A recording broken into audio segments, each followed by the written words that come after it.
ಪಠ್ಯಕ್ಕೆ ಪೂರಕವಾದ ಹಾಗೂ ನೈಜ ಅನುಭವಗಳನ್ನು ನೀಡುವ ಶೈಕ್ಷಣಿಕ ಪ್ರವಾಸಗಳು ಶಾಶ್ವತ ಕಲಿಕೆಯನ್ನು ಒದಗಿಸುತ್ತವೆ ಎಂದು ಶಾಸಕ ಎಚ್ಡಿ ಮಂಜು ತಿಳಿಸಿದರು. ಕೆಆರ್ಪೇಟೆ ಪಟ್ಟಣದ ಕೆಪಿಎಸ್ ಶಾಲಾ ಆವರಣದಲ್ಲಿ ಶಾಲಾ ಶಿಕ್ಷಣ ಮತ್ತು ಸಾಕ್ಷರತಾ ಇಲಾಖೆಯ ವತಿಯಿಂದ ಶಾಲಾ ಮಕ್ಕಳಿಗೆ ಏರ್ಪಡಿಸಿದ್ದ ಕರ್ನಾಟಕ ದರ್ಶನ ಕಾರ್ಯಕ್ರಮಕ್ಕೆ ಹಸಿರು ನಿಶಾನೆ ತೋರಿಸಿ ಮಾತನಾಡಿದರು.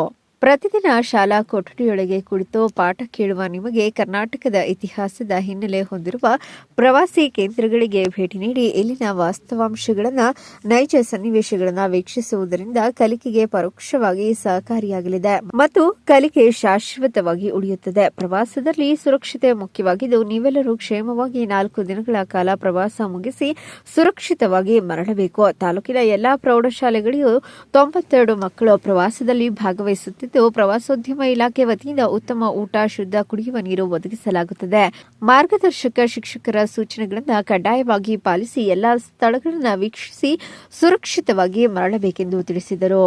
ಈ ಸಂದರ್ಭದಲ್ಲಿ ಕ್ಷೇತ್ರ ಶಿಕ್ಷಣಾಧಿಕಾರಿ ಸೀತಾರಾಮ, ಸಮನ್ವಯಾಧಿಕಾರಿ ಕೆಎಚ್ ಮಂಜು, ತಾಲೂಕು ಪ್ರಾಥಮಿಕ ಶಾಲಾ ಶಿಕ್ಷಕರ ಸಂಘದ ಅಧ್ಯಕ್ಷ ಪದ್ಮೇಶ್ ಸೇರಿದಂತೆ ವಿದ್ಯಾರ್ಥಿಗಳು ಹಾಜರಿದ್ದರು.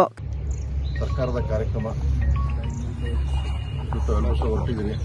ಈ ಸಂದರ್ಭದಲ್ಲಿ ನಮ್ಮ ಕ್ಷೇತ್ರ ಶಿಕ್ಷಣಾಧಿಕಾರಿಗಳು, ಎಲ್ಲ ಶಿಕ್ಷಕ ಬಂಧುಗಳು, ಪೋಷಕ ಬಂಧುಗಳು ತಗೊಂಡಿದ್ದೀರಿ. ಇದು ಸರ್ಕಾರದ ಒಂದು ಕಾರ್ಯಕ್ರಮದ ಉದ್ದೇಶ ತಮಗೆಲ್ಲ ಗೊತ್ತಿದೆ. ಒಂದು ಸರ್ಕಾರಿ ಶಾಲೆ ಮಕ್ಕಳಿಗೆ ಕರ್ನಾಟಕದ ಪರಿಚಯ ಮಾಡಿಕೊಡ್ಬೇಕು ಅನ್ನೋ ದೃಷ್ಟಿಯಿಂದ ವಿವಿಧ ಐತಿಹಾಸಿಕ ಸ್ಥಳಗಳ ಪರಿಚಯ ಮಾಡಿಕೊಡ್ಬೇಕು ಅನ್ನೋ ದೃಷ್ಟಿಯಿಂದ ಪ್ರವಾಸವನ್ನು ಕೈಗೊಂಡಿದ್ದಾರೆ. ಹಾಗಾಗಿ ಪ್ರವಾಸದಲ್ಲಿ ತಾವು ಸಹ ಹೋಗ್ತಾ ಇದ್ದೀರಿ. ಇವತ್ತು ಕ್ಷೇತ್ರ ಶಿಕ್ಷಣಾಧಿಕಾರಿಗಳು ಹೇಳಿದ ತಾವೆಲ್ಲರೂ ಸಹ ಹೋಗೋ ಸಂದರ್ಭದಲ್ಲಿ ಆ ಸ್ಥಳದ ಮಹತ್ವ ಮತ್ತು ಅದು ಹಿನ್ನೆಲೆಯನ್ನು ತಿಳ್ಕೊಳ್ಳುವಂಥ ಕುತೂಹಲ ತಮಗೂ ಸಹ ಇರ್ತದೆ.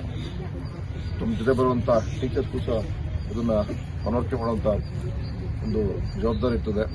ಆ ಜವಾಬ್ದಾರಿನ ಅವರು ಸಹ ಪ್ರಾಮಾಣಿಕವಾಗಿ ಮಾಡಲಿ. ತಾವು ಅದಕ್ಕಿಂತ ಹೆಚ್ಚಾಗಿ ತಮ್ಮ ಸುರಕ್ಷತೆ ಮುಖ್ಯ. ಹಾಗಾಗಿ ತಮ್ಮ ಸುರಕ್ಷತೆ ಬಗ್ಗೆ ಎಲ್ಲರೂ ಸಹ ಒಬ್ಬ ಶಿಕ್ಷಕರು. ಶಾಮುಕಿಕೇರಿ, ಚಾಮುಂಡಿ ನ್ಯೂಸ್, ಕೃಷ್ಣರಾಜಪೇಟೆ.